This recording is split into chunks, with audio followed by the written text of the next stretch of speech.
Ассалаумағалейкум, құрметті ойлап рухани подкастының көрермендері. Қалайсыздар? Біріншіден, екіншіден, бүгін бізде қонақта кім екенін білсеңіздер. Біздің елімізге танымал, былайша айтқанда, дәл қазір біздің жастардың арасында өз ойын жастарға деген рухани бағыт бітті әзіл арқылы беріп жатқан Байгайс жобасы. Ассалаумағалейкум, құрметті көрермендер. Ағас, Мағжан, қалайсыңдар? Амансыңдар ма? Ал енді бірінші сұрағымыз, жалпы қалайсыңдар? Қазір не істеп жатсыңдар? Кішігірім айтып берсеңіздер. Жаныңызда отырмыз ғой. Одан бөлек тағы да бір ауқымды нәрселер бар ма істеп жатыр? Ассалаумағалейкум, құрметті ойлап подкастының көрермендері. Амандасу үйреніп жатырсыздар ма қазір? Қазір сол сериалмен Байгайстан сериалының түсірілімін аяқтап келе жатырмыз. Одан бөлек жайдарман жүргізіп жүрміз. Кішкене ақша тауып жүрік, в общем. Молодцы. Жалпы үлкен бір проекттер, сол бәріміз білеміз Байгайстан жобасын. Бірақ Байгайстан жобасынан бөлек бір үлкен тағы да бір проекттеріңіз бар ма? Қазір ойда жүрген, бір істейміз деп жатқан. Біз осы алдыңғы айда О махаббат деген жоба жасаған болатынбыз, бөлек. Осы көрермендермен 100-200 адаммен. Сол жобаны енді осы қайттан шілде айында бастап жасаймыз. Бөлек сондай бір жобамыз бар. Ол жайлы пока ақпарат қатты жоқ Инстаграмда. Ол централда болып жатыр, иә?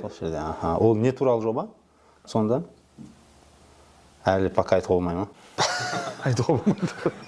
Ол сол жалпы қазір бір қарадық, қазір не тренд болып жатыр деп. Сондай көрермендермен бізде байланыс жоқ екен, оказывается. Тек ютубта комментарий оқимыз да, кері байланыс жоқ. Сонымен көрейік дедік та, живой адамдармен өстіп отырып, өзіміз оқиғалар айтамыз. Бастан кешкен махаббат жайлы қызықты. Сосын көрермендер бізге өздерінің оқиғаларын айтады. Сосын күлкілі сондай бағыттағы кешкі өзі. Алматылық вайбпен. Әні бар ішінде гитарамен. Вечер ғой? Вечер. Вечер. Байгайстан жобасының жалпы қазір моральдық бір бағыты мол зор екен бәріміз білеміз, сол былай да түсінікті. Әзіл арқылы болса да жастарға беріп жатқан, ой салып жатқан заттар өте көп Байгайстан жобасында. Дәл қазір біздің жастарға, қазір осы медиа саласында жүрген жастарға, немесе сендер көрермендеріне дәл қазір керек нәрсе не ол? Сендер ойынша ол тренд па, әлде бір рухани бағыт па? Не білгісі келеді, не алғысы келеді? Енді алғаш бастаған кезде трендті қуалап, хайп қуалап, сондай бағытта жұмыс істедік, енді мойындау керек. Енді қазір ес білдік. Қазір енді біз бұрынғыдай біріншіден боқтамаймыз, одан кейін жеңіл әзілдерді айтпайтын болып қалдық. Қазір сондай бір салмақты жігіттер болып қалдық қой. Одан кейін сериалымыздың өзі жаймен бүйтіп кетіп баратық. Өзі үлкен кісілер көретін болып кетті біздше.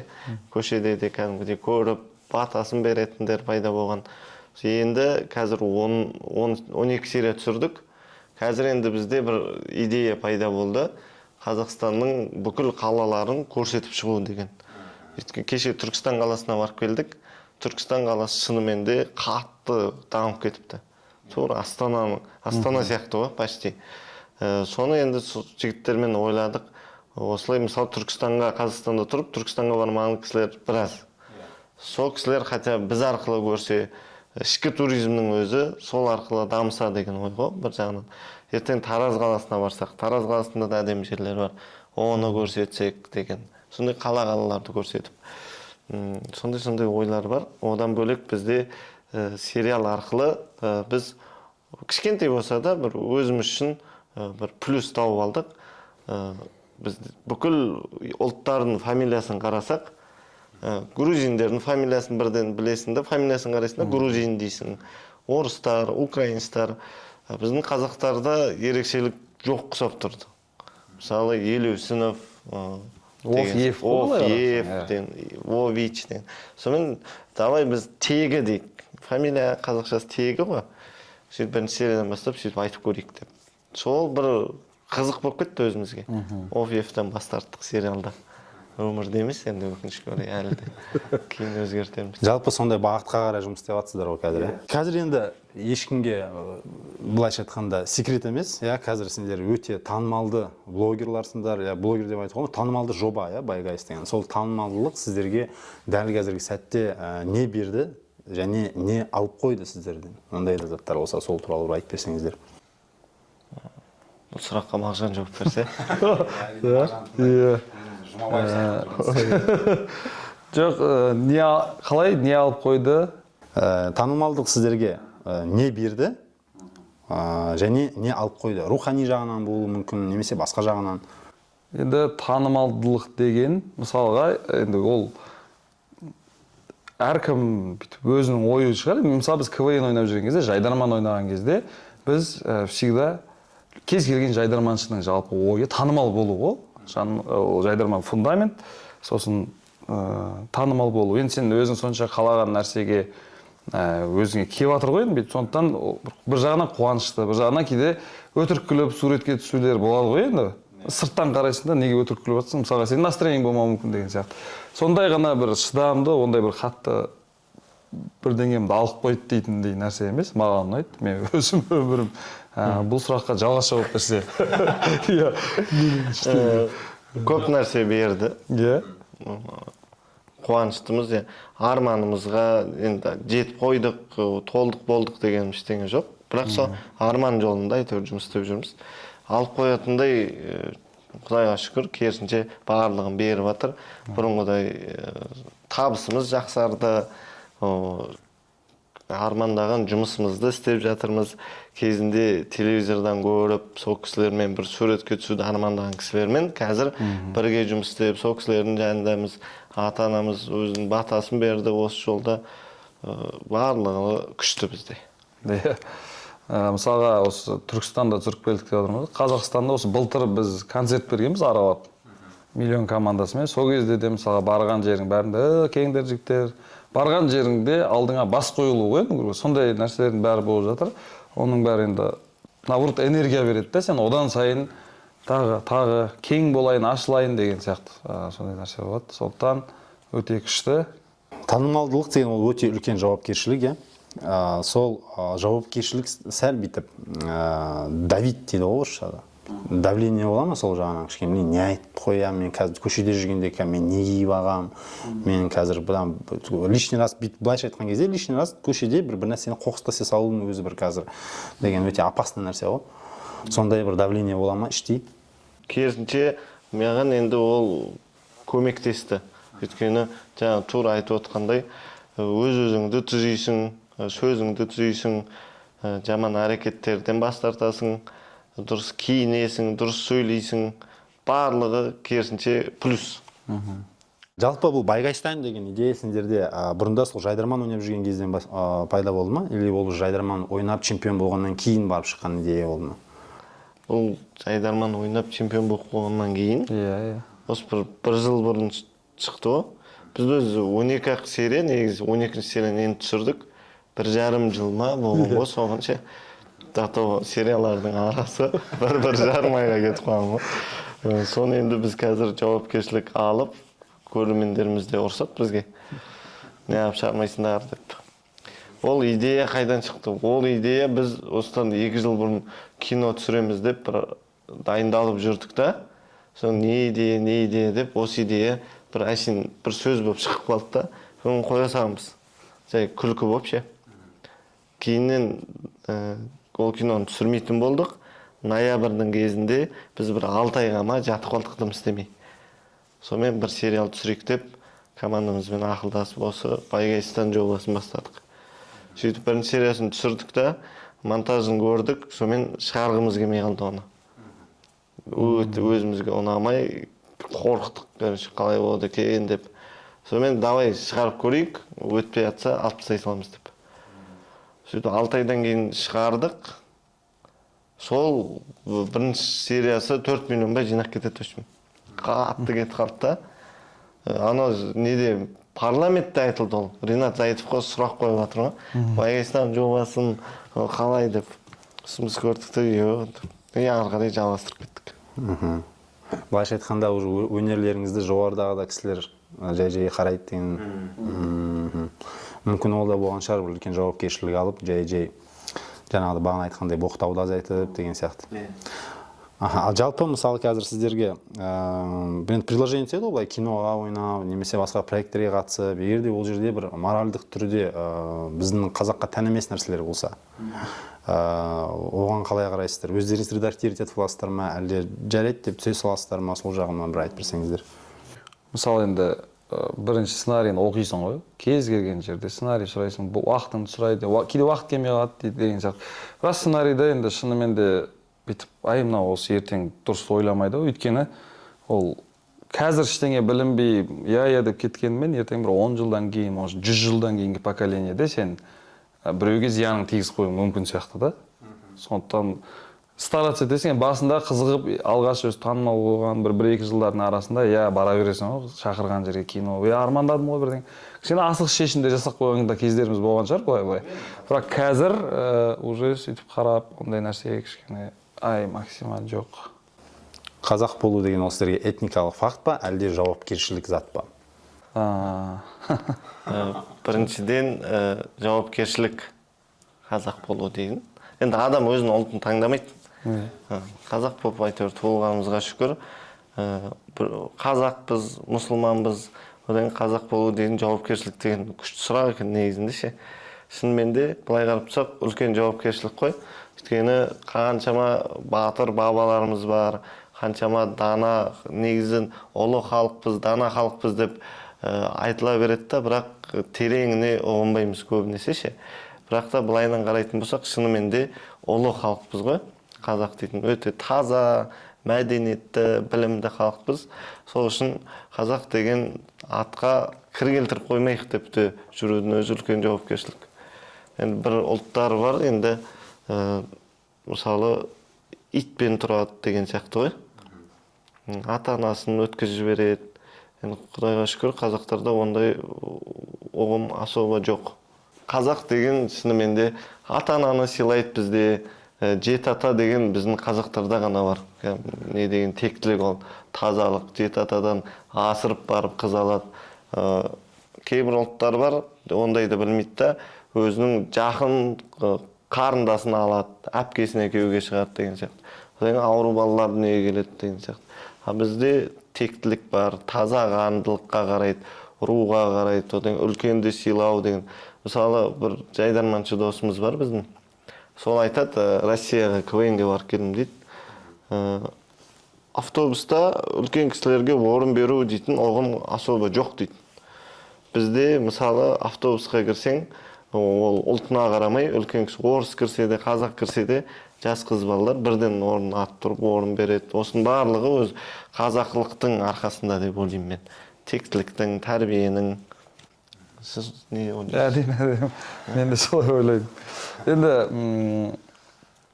қазақ болып туылған күшті ғой, бір-бірін түсінесің. Сөйлей аласың қазақша деген сияқты. Мен мысалға жаңа бір ойландым, біздің тіл деген нәрседе, мысалға орыстарда женский род, мужской род дейтін бар. Біз ағылшындарда his, she's деген сияқты бөлінеді ғой енді. Бізде қазақтарда бар ма сондай деп қарадым да. Соны ойлаймын да, бұл енді мысалға бүйтем, ол десе мысалға, ол келе жатыр десең, либо қыз болуы мүмкін, ол ұл бола беруі де мүмкін. Ана жақта ана приедет де мүмкін. Мысалға, ана десе, значит қыз дейді. Бізде былай болады екен сонда. Ол келе жатыр дейді. Кім дейді? Айдана ше? Бізде сөз қоры кішкене көп та, сұрақ көп деген сияқты. Мен білмеймін, сондай жаңа бір подкастта болған, тоже үйде. Әйеліммен ше. Диалогқа жақынбыз. Иә, диалогқа жақын сияқтымыз. Сондықтан әңгімеге де, күлкіге де, әндерінде қазақтың мысалы тыңдайтын болсаң, элементарно жазылған. Мұқағалидың өзіне қарайтын болсаң, андай дата болмандай қиылыстар ғой, бүйтіп жазған иірімдер, әрбір сөзден кейінгі нәрселер. Соған ойлаймын, сондай адамның диалог сөзбен көп жақын болғаны бір жағынан күшті сияқты өзімізге. Мысалы, орысша КВН-де де текстовый шуткаларда, мысалы, Қоянбай бағаларымыз элементарын қарайтын болсаң деген ма? Сондай жағынан да күшті да. Сол үшін де қазақ екенімді мақтан тұтамын. Және қазақ тілінде сөйлеуді дұрыс көремін. Дәл қазір мысалы сіздерге бір былайша айтқанда енді бір сәл қиялданып, мысалы бір инвестор табылды деген әлемдік деңгейде кино түсіруге сіздерге. Сол кезде осы әлемдік деңгейлік киноға мысалы не туралы түсіретін едіңіздер? Осы қазақтың несін көрсетуге, осы біздің қазақ туралы, қазақтар туралы кино түсіру керек. Қазақтың бір салты ма, мысалы, сондай. Сол кезде не туралы кино түсіретін едіңіздер? Біз түсіргіміз келіп жүрген дәл осы тақырып бойынша, бірақ түсіріп жатыр қазір. Айсұлтан деген бауырымыз бар, режиссер. Ол Жеті ата деген кино түсіріп жатыр. Сол жаңа айтқандай, Жеті ата дейтін жоқ ешқандай әлемде. Жеті ата дейтін біздің қазақтарда бар. Поколение ғой, былайша келгенде. Енді ол Жеті атаның өзін бетіп өткенде мен бір программадан қараймын, телефонына бір программа бар екен. Атыңды, әкең атын, фамилияң жазсаң, сен руың шығарып беретін. Сонда шежіреге тіркелген болсаң, шығарып береді екен. Сол мен шежіремді қараймын. Жаңа Жеті атам кетеді, одан олардың атасы сөйтіп рудан ру баяғы біздің нелер хандар кезінен кетеді. Сол арқылы сен білесің кімнің ұрпағы екеніңді, ата бабаң қайда болған, ата бабаңның кім екенін кітаптан оқи аласың деген сияқты. Басқа елде жоқ мынандай. Осымен таңғалдыруға болады деп ойлаймын. Сен қандай кино түсіресің? Мен ба? Мен сені тыңдап отырып ойланбай кеттім бұл жайлы. Қазақтар несі көрсетуге болады? Так. Бүкіл әлемге қызық болатындай не үйрете аламыз, мүмкін біздің мәдениет бір нәрсе үйрете алатын шығар басқа ұлттарға, басқа мемлекеттерге. Оларда жоқ нәрсе мысалы. Бізде шай ішу дейтін институт бар ғой, жалпы үй ішінде бірге отырып тамақ ішу дейтін, әкені күту дейтін бар сосын бізде. Әкеңсіз бастамаңдар деп, папаң сыртта жүргенде қол жуу дейтін. Одан кейін бір шай ішудің өзі күшті не ғой негізінде. Тақырып күшті тәрбие ғой бір шай ішудің өзі. Проблеманы шаймен шешеді бізде қазақтарда. Шаймен достармен жиналасын. Шай арқылы біреуден қарыз сұрауға болады. Шай арқылы жаңа қарызыңды кешіртіп жіберуге болады деген сияқты. Өзі көзге көрінбейтін, бірақ та сондай бір формула ғой біздің шайдың өзі. Андай сыйлық беру дейтін мысалға шапан кигізіп тастау дегенді біздер жақсы істейді ғой негізі. Уилл Смитке мысалға кигізді, тағы басқа байдастандарды көресің. Енді мен былай ойлаймын ше, біздің Қазақстанның, именно осы біздің қазақтардың істеп жатқаны музыкадан болсын, басқа нәрседен болсын, СНГ-де бір топ үштікте бар ғой негізі, кез келген бір қазақ. Скрипт айтып мысалы элементарный деп айтайық. Біздің қазақтардың дәуірі енді келатқан сияқты маған солай көрінеді. Андай искусственный интеллектті де мысалы дамытып жатыр ғой қазір. Қазақстан қанша бөліп жатыр, мысалы сыйақы да дайындады деген сияқты. Сондай даму процестерінде біз дата болып пикқа жетіп жатқан кезде енді соған ілесіп, дальше алып кетіп, 2030-дарда уже мойындатып жатсақ біраз нәрсені. Мен де байқаймын, қазақтар жалпы қатты талантты халық сияқтымыз біз ше. Біреу бірдеңе бастаса, соны көреді да, үйреніп алады да, тез-тез. Мысалы біреу бір сушиді алып келеді Қазақстанға, бір суши ашады, дейді да, пұтыр тез үйреніп алады да, дамытып кәсіпкер болып кетеді. Жалпы кино саласы болса да қазір бұрындар өмір айтылып жүр ғой бүкіл жерде. Бұрындары қазақша кино жоқ еді деп ше. Киноны үйреніп алды да біздің қазақ кеңдер жарытып жатыр киноны. Музыка тоже СНГ-да қазақтарды күшті тыңдайды деп естідім. Дәл солай кез келген, мысалы, искусственный интеллектті де қазақтар ғой күшті үйреніп алып қазір. Трецті үйреніп алды. Өзіндікі қылып алды ғой трецті. Сол мен ойлаймын, біздің қазақ жалқау емес, жалқау қазір айтылмайды бірақ уже, айтылмайды қазір, қазақтар жалқау деп айтыла беретін еді бұрын. Қазір өте Қытайға барып сауда істейді, оны үйреніп алады, заводтар ашылып жатыр. Сол біз бұрын қазір сериалда айтып жүрік, көп осы халықтың арасындағы білімсіз әңгімелерді айтамыз біз өзіміз. Бізде мынандай бір әзіл болған. Уақыттың ауысқаның зиян емес екеніне мемлекеттен 160 миллион бөлінген екен. Оны анықтайды. Шын енді халықтың арасындағы әңгіме, соны айтады. Сол 160 миллион халыққа бөліп бере салмай ма одан да дейді.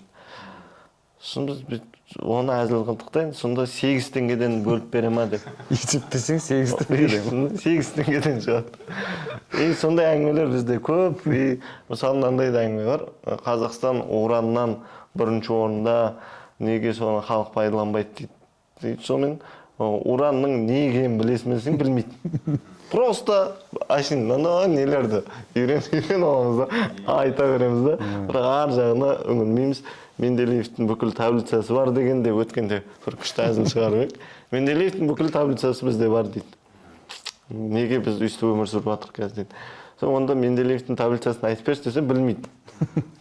Магний деген не, цинк деген не деген сияқты ғой. Магний дейтін бар ма ішінде? Магний бар ғой, иә. Сол жалпы сериал арқылы биліктің кейбір түсініксіз жерлерін халыққа түсіндіріп беріп жүрік. Халықтың түсінбей жатқанын билікке жеткізіп жатыр. Өйткені халық көп, билікке кейбір сөздер жетпейді. Енді кейбір кісілер бізді бүйтіп қарайды ғой, халық осыны айтып жатыр екен ғой деп түсінсе екен деген мақсатпен түсіріп жүрік қазір. Әдемі. Қазақ қоғамында жоғалып бара жатқан қандай қасиет сізді алаңдатады? Қазір қоғамда жоғалып бара жатқан қандай қасиет? Так. Қазір мен былай ойлаймын, мысалға, мен өзім 2 жасар балам бар. Жанымда менің бажамның қызы бар. 5-ші класс оқиды. И мен өзімнің сол жастағы кездеріме былай қараймын ғой, қазір ашық айтады ғой бәрін, тас. Может, жақсы шығар, мен білмеймін ғой. Жақсы сияқты, бірақ кейбір жерлерде деген ғой. Бірақ бізде бұрын әке-шешеміз бірдеңе көріп қоймасын, бірдеңе сөзге қалмасын деген сияқты нәрседен максимально жүресің да. Қолыңды кесіп алсаң да үйге емес, көршің үйіне барып бірдеңе максимум көрсетпейсің деген сияқты. Сөйтіп өстік. Қазір енді сондай поколениеміз ғой, біз мысалы өзіміз сөйтіп жүргеннен кейін балаңды ойбай деп біз өзіміз құртып алатын сияқтымыз енді. Сөйтіп мәпелеп ше, слабый болып қалатын сияқты болып көрінеді. 5-ші класстың балаларда қазір андай бір аға деген сөз бірдеңе деген особо ешкімде жоқ қой қазір. И стримда отырасың сен, мысалы элементар TikTok дейікші. Ол осы TikTok дейтін нәрсе өте көп андай сөзіне жауап бере алмайтын нәрселерге әкеп жатқан сияқты да. Ойланбай сөйлеуге көп әкеп келеді, короче. Ойланбай, айтып қояды, ол сөз деген өте опасный нәрсе ғой негізі. Мысалы отырасың бірдеңе дейді, ол саған кәдімгі ата тегін түгендеп, сенің бала шағаңды бәрін боқтап, мысалы жазып жүру мүмкін. Просто так, сен внимание аударсын деп.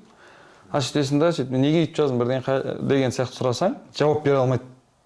Вот сондай, ол енді бұрындарда болған шығар, бірақ ол кішкентай ғана бір кругтың ішінде сондай нәрсе болды. Біреу бірдеңе деп қойды, бәрі тұрыптан сөйлесіп шешіп тастады. Бұл енді основном жігіттерге қатысты нәрсе ғой. Қазір сен оны таба алмайсың, басқа қаласың, ол отырып жатыр, сонда әр нәрсені жазады да, ол сөйтіп уже кіріп алып телефонның ішіндегі сондай бір адамға айналып кетеді да. Енді хотя бы сен оны танисың, жарайды, ол сені танымайды, бірақ ондай бір артық сөздер, иногда бір қатты болады, әзілдеп бірдеңеде бір жаман сөздер айтарсың, басқа қаласың, бірақ кішкене бір үлкен ауылма менен жас хотя бы. Мен ондай бір мен бірінші жақындап жатқан адам болғандықтан мен кішкене сыпайы болайын ау дейтін нәрсені қазір особо көп білмейді ешкім. Ұстанбайды. Сыйластық қой, Сыйластық. Ол жәрі сен танып тұрған жоқ, бірақ сен оған барып, қалай деп бірдеңе деп нәрсе істеуге болмайды ғой негізі ондай нәрсе. Не только сен танымал болсын, любой адамға сен барып істеуге вообще хақың жоқ. Ол жайлы жаман нәрсе жазуға да хақың жоқ. Ол сен ешқандай неңді бұзып жатқан жоқ, шекараңа кіріп жатқан жоқ, бірақ қазір бұза береді. Отырып не болса соны жазып, әлеуметтік желіде отырады да бір нәрсені жазып жібереді. Сондай нәрселер кішкене дұрыс емес. Сондай бір қасиетсіздік қой ол негізі ше, дұрыс емес қой. Бұрындары мысалға енді біз демей қойын, біздің үлкен мысалы 90-шы жылғы жігіттер болсын, олардың да ауылда басқа жерде қарасам поколенияларда үлкен сыйлау дейтін нәрсе бар. Кішкене жас үлкен бар, ескі сен братан ойбай емес, просто жас үлкен сөйлеме хотя бы ше. Сондай нәрселер болу керек та, қазір сондай нәрселер жоқ. Сыйластық кішкене азайып барады. Сол жаңағы біз бала шағаны өзіміз сөйтіп дұрыс тәрбиелемеген. Мен бәлкім солай, өйткені мен өзімде енді балаға қарайсың ғой. Орыс енді кішкентай ғой жарайды, бірақ қазір енді одан да бір мен баламнан да үлкен басқа семинар қарап жатқан кезде басқа деп жатқанда қой дегенді білмейтін балалар бар ғой енді. Сөйтіп көкпеттіккен. Ол мүмкін кезінде бәріміз кішкентай кезімізде бізді мысалы бізде бәріміз де әке-шешемізден таяқ жедік па? Или сендер таяқ жемедіңдер ме? жейсің ғой. Жетіп қой. Қазір мысалы ешкім бала шағасын ұрмайды ғой. Наоборот, сәл ұрсаң бір жүгіріп келеді, иә, тиіспе, ойбай деп. Бұрын кәдімгі мұғалімдердікі дұрыс болатын еді. Менде болған, талай болған. Мен хотя өзім мұғалім баласымын. Мұғалімнен кәдімгі достойны жеп қаласың. Еще сен әке-шешең шақырды, әке-шешең сол жерде сені еще сені ұрады. Класстастарыңның көзінше вообще быт боласың. Сондай нәрсе. Ал қазір мұғалім даже сөзге өтір болмайды, басқа дейтін сияқты нәрселер бар ғой. Сондықтан мектепте де оңай болып кетеді деп ойлаймын да. Сабақ оқу. Ана мысалы мен мысалы мектеп оқып жүрген кезде бізде мұғалімдер сабақтан кейін кешкісін үйге келіп тағы оқыңдар дейтін. Тегін. Сонда үйдің жұмысының бәрі қалады да сол кісілердің. Бізді оқытады. Ертең ана сабақтан дұрыс аламай қалма. Сол кезде ешкім екі алмайтын. Мен есімде біздің класстан ешкім алған жоқ.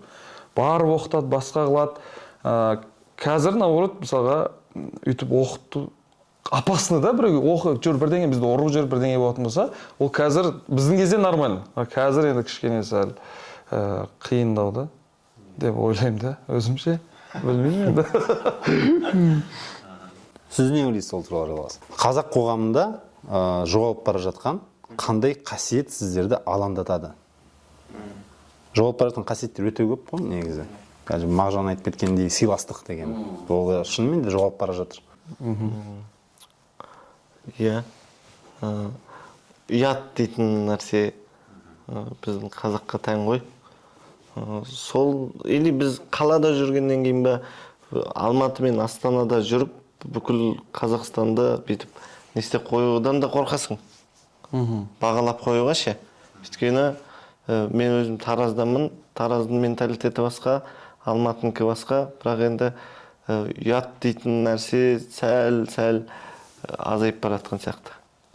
Орыс тілді кісілер ұят деген күшті нәрсені ұят мен бір деп оны керісінше позор қылып, төмендетіп, жабайы адам қылып сөйтіп қойғанда ұят болады. Өз қазақ өзі үш сөзбен тоқтатқан дейді ғой. Ұят болады, жаман болады, обал болады. Осы үшеуінде керісінше бізден современный қазақтар деймін ба, или бұрынғы қазақтар ма, орысша өскен ол кісілер осы үш кереметті керісінше жиіркенішті, жаман, позор қылып көрсеткілері келеді. Танымал бар кісілер бар. Инстаграмда көремін мен ше. Ой, ұят бірдеңе деп. Ұят дейтін ол күшті ғой. Сол қасиетті сәл жоғалтқызып жатыр. Иә, негізі шынымен де көбінесе қазіргі былайша айтқанда біздің елімізде бәрін айтпай қойып, бірақ ұят жоғалып бара жатыр деген нәрсе бар, иә. Ол қазір бір-біріне бой қоймын, ұят болады десең, сен наоборот андай бір отсталый, ойбай, заманнан қалып бара жатқан адамға сияқты қарайды, ұят болады десең. Негізі ол ұят деген ол біздің қазақтың нәрсесі ғой, ұят болады. Тек кішкентай кезімізде бәрімізде ұят болады деп жүрді ғой. Ойбай, мынаны битпе, ұят болады деп. Одан кейін көршімен араласу дейтін де бір жоғалып бара жатқан сияқты. Кейде бүйтіп ауылға барғанда қараймын, баяғыда айттың кезінде көшеде бүкіл көрші шығып үйге кіріп, балалар бірінші күні үлкен кісілер айттайды дейді, екінші күні әйелдер айттайды, үшінші күні балалардың айтады. Біздің ауылда сөйтетін. Жаңа жылда да сөйтіп үйлерге кіретін. Қазір ауылдардың өзінде бір қала ұқсап бара жатыр ма? Қалада енді само собой ешкім қаланы ғой сырласы айнаға да. Домдарда ешкім кірмейді, есігін қақса біреу шошисың ғой қазір. Кім деп ше? Бәрі үйде отыр ғой, біреуде кім есік қағып отыр деп. Ал енді ауылда тек сол үйіңе тіреліп тұрған көршімен ғана жақсы араласасың. Былай көшедегілермен араласпай басталып бара жатыр ма?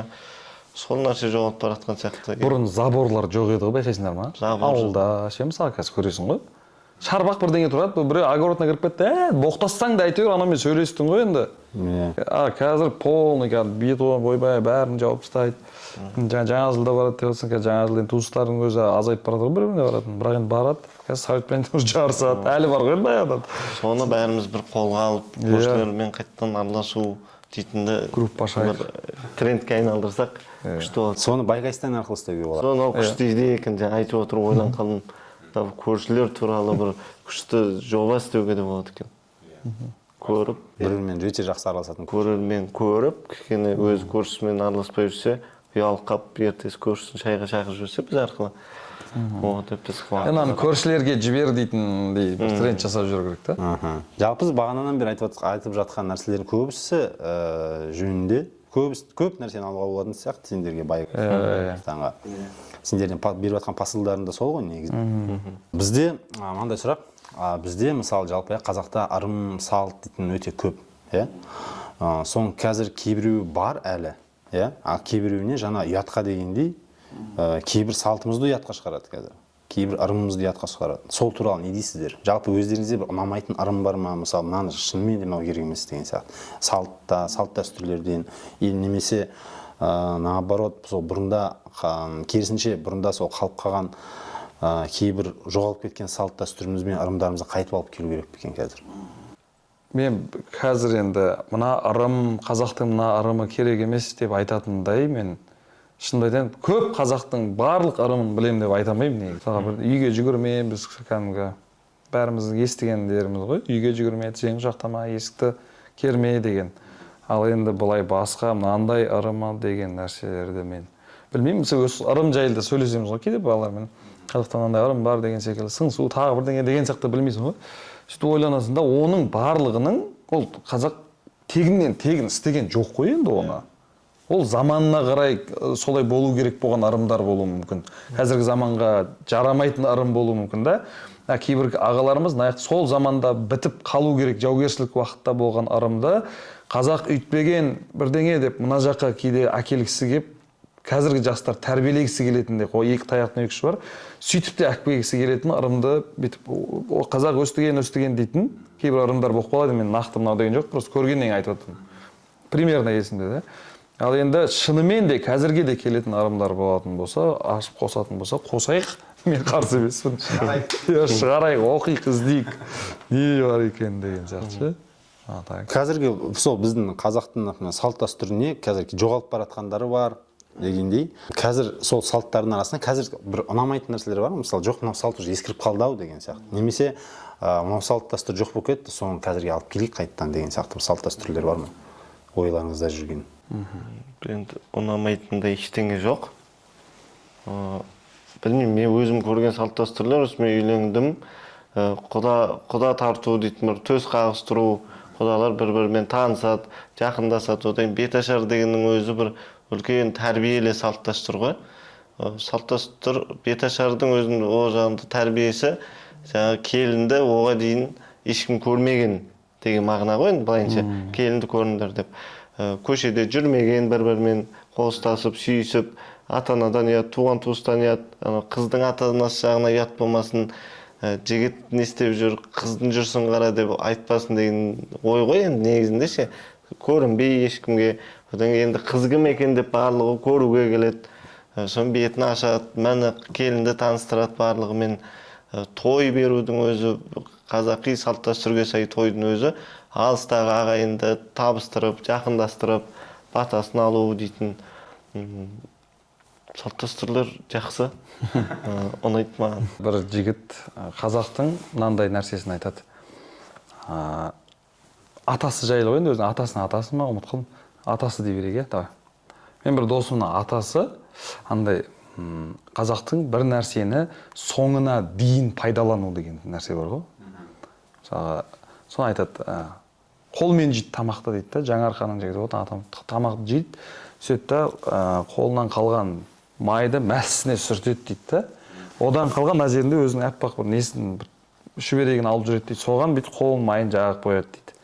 Сөйтіп жүре береді. Келесіде отырған жерде тағы сондай сөйтеді да, анау май жағыла береді да, кейін от жоқ кезде сразу от жағу үшін соғанға дейін пайдаланған дейді да, андай. Датабо бүйтіп аяқ киімде ұзақ қызмет қылады деген сияқты. Енді мұсылман адамның бір киімді ұзақ киюінің өзі деген. Пайғамбарымыздан сөйтіп айтқан нәрсе бар ғой енді. Сондай жағын ойлайсың да, сөйтіп өскен ғой. Біз қазір енді Аллаға шүкір ғой, неше түрлі нәрселер киіп деген сияқты. Бірақ сондай бір қиын заманнан өткен ғой. Сол моменттерде бәрі шыққан да, сөйтіп қолмен жеудің өзі, басқа қылу дейтін нәрселердің бәрін. Өйтіп алып келе беретін болсаң, түбі көп нәрсеге тіреледі салт дәстүрдің. Ол қазақтың осы уақытқа дейін сен қазақ болып туылуыңа жұмыс жасаған анау түбіңдегі ата бабаң сен үшін неше түрлі қиындықтардан өтіп сондай лайфхактар істеп кетті. Ал енді тұрып алып қазақтың мына салт дәстүрін ескіріп қалған сияқты, или мына сол салтын не керек, мына ырым не ырым деген нәрселерді айтып, тіпті біз оны бүйтіп қарсы шығуға хақымыз жоқ деп ойлаймын да. Былайша айтқанда, біздің салт дәстүр ырым дегеніміз сол қазіргі таңда айтатын болсақ, ол бізде ата бабаларымыздан келе жатқан. Иә. Лайфхактар ғой. Бастарына мысалға андай 2 метрлік нелер мынандай кимешектер киіп жүрді, сонда қазақтың мысалы элементарно ашаршылықта жүргені бар. Сосын жолда неше соғыс кезі бәлкім түнде біреу соғып кетуі мүмкін, соғыс ашып кетуі мүмкін деген сияқты ғой. Енді қазіргідей бір ойшып атқан дрон деген жоқ. Таза аттан ат кеп төбелескен ғой, садақ деген сияқты. Сондай бір көшіп қонып жүрген моменттерде бір жерде көріп қалсам, орайтын нем болсын деп тағып жүрген кездері болған дейді. Оны білмеппін, өте күшті. Кебінімді бірге алып жүрмін деп киеді екен да сонда. Сондай моменттерді негізі ізденіп оқып қарап жүретін болсаң, мен мына сөзіме кішкене ответ бере алмай қалыппын ата бабамның алдында, кішкене бір қате сөйлеп қойдым ғой деймін деген сияқты ойға келеді деп ойлаймын. Тыйым ырымдардың өзі де бүйтіп бізде бүйтіп түбін қазбаласаң діни жағынан дұрыс болып келеді ғой ше. Жаңа тұрып су ішпе дейтін еді бұрын. Түсінбейсің да мағынасын. Я деп жүре бересің. Кейін енді бүйтіп қарасаң діни жағынан да отырып су ішудің өзі сүннет. Одан кейін былай медицина жағынан да дұрыс емес екен да. Дәл солай енді айтатындай ұят емес қой. Еркектерге тұрып дәрет сындырудың өзі зиян екен да. Отырып дәрет сындыру полный шығып кетеді деген сияқты. Соның барлығы енді тегіннен тегін емес қой. Мынандай сұрақ сіздерге. Бүгінгі таңда дәл қазір біздің қазақтың жастары не іздеп жүр? Танымалдылық па, табыс па, әлде мағына ма? Қазір мен ойлаймын, енді мысалға бұл сұрақта әркім өзінің саласына байланысты көрермендер жайлы айтады деп ойлаймын да. Мысалға біреу мықты бір мысалға бір теннис ойнайтын адам дейік, спорт дейік. Сол сияқты болғысы келетін адамдар өз примерно болады. Енді танымалдылық деген қазіргі қоғамда бұрын андай болатын, білесіздер ме? ИАП дейтін группа болатын. Инстаграмда сол жаққа шығып кетпейін деп жүретін ғой, бәрі ойбай біреу жаңа талдың түбіне сый қойыпты деген сияқты нәрселерде. Қазір танымалдылық видеоң атса болды дейтін нәрселерге қарай келе жатқан сияқты. Мағына іздейтіндер де болады. Сенің түсірген дүниеңнен мынаның қай жеріне мағына аламын деп. Өзі бір мағына сұрап кететін адам болады. Әртүрлі бағытта сияқты қазір жастардікі. Әркім әртүрлі бағытта. Біреу бір нақты енді нақты міне мынау болам деп бағытта жүрген адам аз қазір. Әлі әркім өз-өзін бір қатты таба алмай жатқан сияқты. Былай қарасаң, танымал болғысы келеді. Кейбір достарың, кейбір балаларды қарайсың, танымал болғысы келеді. Қатты болмай жатса тағы бір жұмыс істей салады, басқа қылады деген сияқты. В основном бірақ ойлаймын енді андай бір басқаша осы техникаға, технологияға қатысты нәрселерге больше жақын болса екен деп ше. Білімге. Иә, білімге қарай деп өзім солай қалаймын негізінде ше. Енді біздің қолымыздан келетін болса, енді мысалға осы жолмен кеттің, бірақ басқа да мен өзім былай вообще қарағанда неге ұшқым келетін? Космосқа ше. Осыны айтып берейін сіздерге. Өзімнің арманым ғой енді. Космосқа қатты ұшқым келеді. Сөйтсем де не жазып аламын? X-Space дейтін Facebook сияқты Илон Маск сол жерде ғана отырады деген информация бар. Мен соны жазып алып, не жасаймын? Подписка жасап там тік. Білмеймін енді қалай қазақ байшылыққа салып тұрмын ғой. Типа общение ұстап аламын, сөйлесіп аламын деген ойым екен. Бала білмеймін. Қатты сөйтсем де полный қарам, документтерім бірдеңе дейтін нәрсе, не керек жалпы дейтін нәрселерін бәрін қарап шықсам, $500 керек екен. Сонымен ол арманымнан ол нәрсені бүйтіп іздеп жүрген қазақ мағжан кішкене бас тартты. Арманым емес екен, оказывается. Ал былай қазіргі жастар іздеп жүргені білмеймін. Кейбір әке-шешесінің разылығы шығар, бәрі іздеп жүргендер. Нақты бір мына жобада деп ойламаймын, бірақ танымал болғысы келетіндер қазір өте көп. Бұрыннан салыстырмалы түрде қарасаң.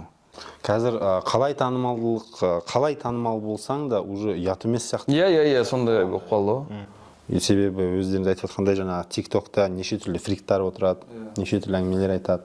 Қазір уже андай танымал, түрі танымал болу жолы уже қиын адамдар андай комментарийға жатып бастап жатыр. Лайк жинау үшін күлдіру, бірдеңе анаң астына бір комментарий, күлкілі комментарий жазып кету деген сияқты.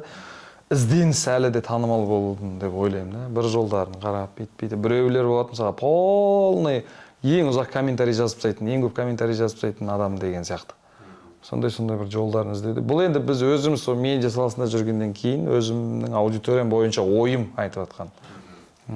Былай толық қазақ жастары. Аудиторияң сондай ма? Менің аудиториям сондай танымал. Сол бірге проект жасайын деп отырмыз бәріміз. Кітап жайлы ма сенікі?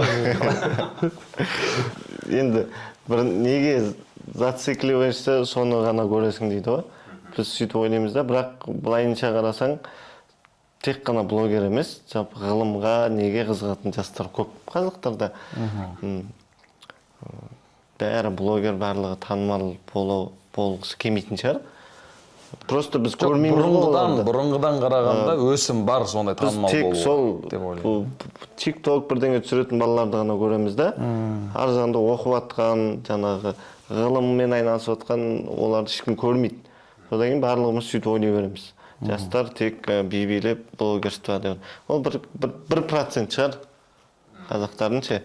Қалғаны спортта да мықты қыз жігіттер бар қазір. Футболдың өзі мысалы Челсиға барып отыр. 16 жасар бала. Солай жібердік қой. Мен ойлаймын, жастар қазір күшті. Праймера келе жатыр бірақ. Негізі Келе жатыр. IT саласы болсын, кез келген салада қазір мықты. Ағылшыншаны спокойно біледі қазір жас балалар ше, қыздар жас балалар. Ағылшынша білу деген ол уже в порядке болып кеткен, Бұрында ағылшынша білетін оған көршінің баласы еді ғой. Оның бәрі ағылшынша білу, арқасы. ағылшынша білу инвестиция ғой қазір балаға тегін ше. Сен бір кемінде маған әйтеуір үйдегілер риза шығар деп ойлаймын ше. Жоқ та. Жоқ енді. Yes, of course. Жоқ. Білмейсің бе не? Білмеймін. Мен қытайша білемін. Серьезно ма? Иә. Жоқ, тіл жалпы, бірақ енді мен бір курстарға былай оқығам. Ағылшынша бізде жалғас жақсы біледі, оқыған, IELTS-ты орындап тастаған. Сәл оңай темаларға түсейік. Еңілдеу. Жалпы мынау сіздер енді Байгайстан басталғалы бері, енді әрқайсы сіздердің кейбір айтып жатқан сөздеріңіз халыққа мем болып таралып жатыр, Мысалы, изменя, солар сіздерде ол жалпы сол туралы айтып берсеңіздер, қалай шықты, қайдан алдыңыздар ол сөздерді? Бар сөздер. Шығармашылық, бар сөздер. Өзіміздің арамызда сондай бір-екі нәрселерді басқаша қылып сөйлеп жүру дейтін нәрсе бар да. Өзіміздің арамызда бір жеке тіліміз ғой. Сондай нәрселерде давай өстіп айтаса деп бүйтіп қатты бір күш салатындай нәрсе болған жоқ. Жалпы ойламадыңыздар ма ол сөздеріңіз қазір? Иә, ойламай қалды. Оның алдында да, Байгайстан алдында түсіріп жүрген жоба, пародиялар әр киноға, әр сериалдарға.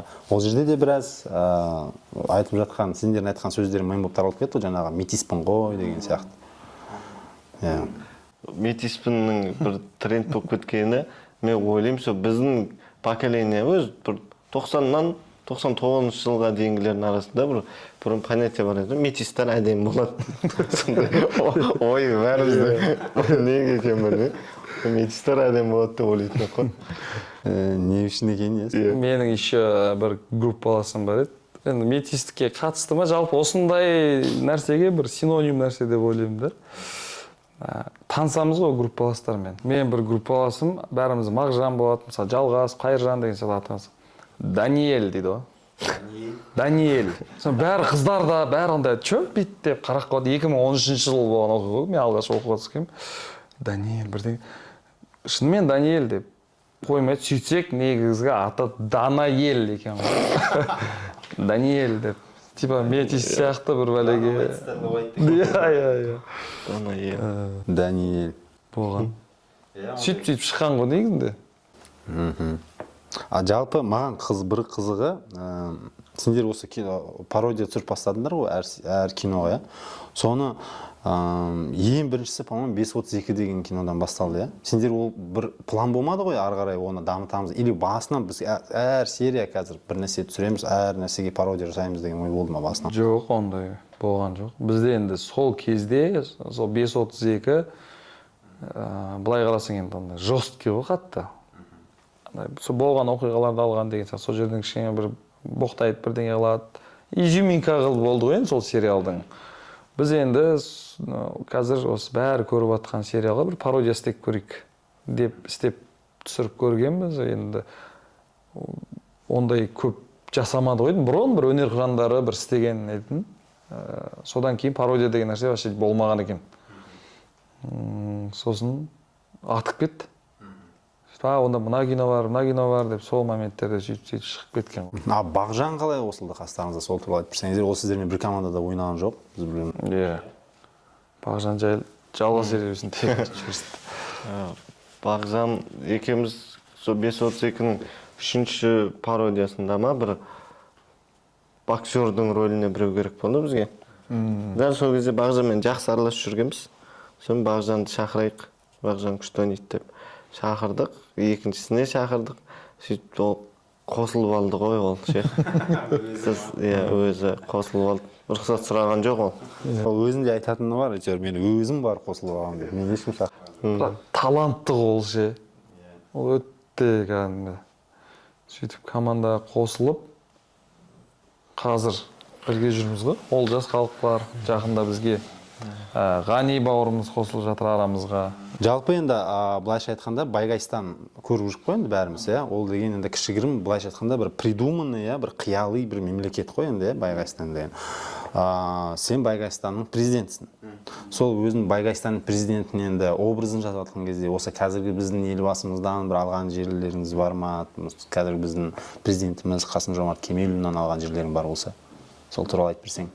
Ол сериалда мен тек өзін ойлайтын кейбір жерлерде елін ойлайтын, кейбір жерлерде қателік жасайтын сондай образ ғой ол. Ал енді президентімізде ондай қасиет жоқ сияқты. Барлығын елдің игілігіне жасайды. Қанша жыл өтті президентіміз келгелі бері, өзгеріс өте көп. Мен сияқты президенттен Қазақстанда Құдай сақтасын. Әйтпесе баяғыда жоқ болып кетер. Мысалы өткенде бір осы жайлы бір ойландым да. Мысалы қазір бір сұрақ қойып көрейінші, мысалы саған соған. Саған айтады. Звондайды қазір бүгін сенбі звондайды да, Нұрсұлтан, сен дүйсенбіден бастап Қазақстан Республикасының президенті боласың, жұмысын басталады дейді. Мысалға, сен барасың. Барасың ба мысалға? Или өзің былай ойланшы, сөйтіп айтты, сен дайынсың ба? Ол если реально мен ақта прикол ұстап жатқан жоқ маған деген уверен болсам, баратын ем. Иә. Мен бармайтын едім. Жоқ, мысалға қарайтын болсаң, қазір таңда бүйтіп түркі елдерінің мысалы элементарно саммит болып бізде әртүрлі елдер келді. Америкада мысалы G20 дейтін үлкен бизнесмендер, алпауыт адамдармен кездесулер болды деген сияқты. Мысалы ол кішкентай болса да, мелочь болса да, әлемнің алдында ол приятный нәрсе ғой. Ақорданың Ақорда деп ма? Иә, Белый дом Американың кілтін берді деген сияқты. Біз біле бермейтін көптеген негізі болып жатқан дүниелер көп та. Бізге қазір бәріміз бір санада бірігіп, бір мүддеде бүйтіп президент артында жармасып бірге кетуіміз керек қой, бірге дамып қолдап деген сияқты. Артқа тарта бермей. Сен ешкім сені басқа ұлт, басқа елге барып тұр, басқа қыл, сен өз жеріңде сені ешкім күтіп алмайды. Тек өз жеріңде бір ай жұмыс істемей, ақша таппай, просто тамақ ішіп жата аласың. Сен басқа жерде өйтіп ешкім тайраңдатып жүргізіп қоймайды да. Сондықтан біз анау жақта өмір сүруіміз керек, біз мынау деп кетпеу керек. Бізге қазаққа келген басшылардың бәрі шүкір ғой, жақсы ғой. Болашақта да сондай бола берсін деген өзімнің пікірім бар да. Және осы пікірімде қаламын. Әйтеуір бір бұрышынан болсын, бүйтіп Қазақстан дамуының бір бұрышын, бір кірпішін әйтеуір көтерсек те, біз үшін сол үлкен жетістік. Сондай болу керек та бізге. отырып анау жаман, мынаны бүйтті, мына жерде бүйтті, аналар деген бүйтіп кетіп қалып, біз неғып бүйтіп жатырмыз. Ол ешкім кінәлі емес оған. Оған ешкім кінәлі емес. Біреумізде мысалы үйіміз жоқ, біреумізде мынандай жоқ болғанымызда, ол үшін президентіміз кінәлі емес қой біздің, дұрыс па? Төбедегі кісілер кінәлі емес, ол әрқайсымыз өзіміздің жасаған, өз қолымызбен өзімізге жасаған нәрсеміз. Сондықтан енді мысалға максимально болып жатыр ғой қолдан келгенінше ше. Енді болады, Құдай бәріне бірдей бай болуды, бәріне бірдей бақытты болуды жазып қойған жоқ та. Сен қазіргі күніңмен шүкір, шүкіршілігіңді арттырып, енді ол жата бер деген емес, шүкіршілігіңді арттырып тоқтамай әйтеуір. Өліп қалмайсың ғой, жүріп жатсың ғой, істеп жатсың, бәрі болады. Болмаса ештеңе жоқ онда тұрған. Енді отырып алып айтты емес, ешкім мәңгі емес, еш нәрсе мәңгі емес. Аман болайық, бар болайық. Жақсы дейді.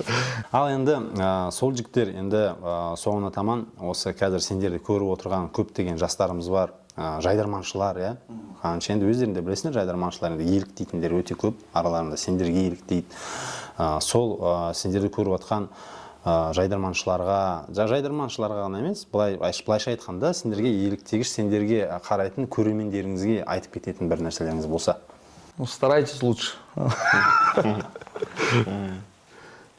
Не айтамыз, салт дәстүрден аттамай, ұят болады деген ұғыммен жұмыс жасайық, елдің игілігі үшін жұмыс жасайық, рамкадан шығып кетпейік, сол кезде қазақ деген атқа кір келтірмейік, осы шеңберде өмір сүрейік. Құрметті Ойлап подкастының көрермендері, біздің подкаст осымен соңына дейін жетті. Бүгін бізде қонақта болған біздің менің ойымша, менің ғана емес, менің ойымша, бәріміздің ойымызша, болашақ біздің еліміздегі медиа легендалары by guys, болашақ легендалар.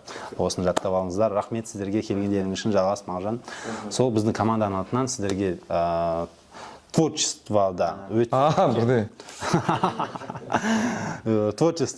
шығармашылық өте үлкен табыстар, денсаулықтарың зор болсын, бақытты болыңдар. Ал давайте. Рахмет.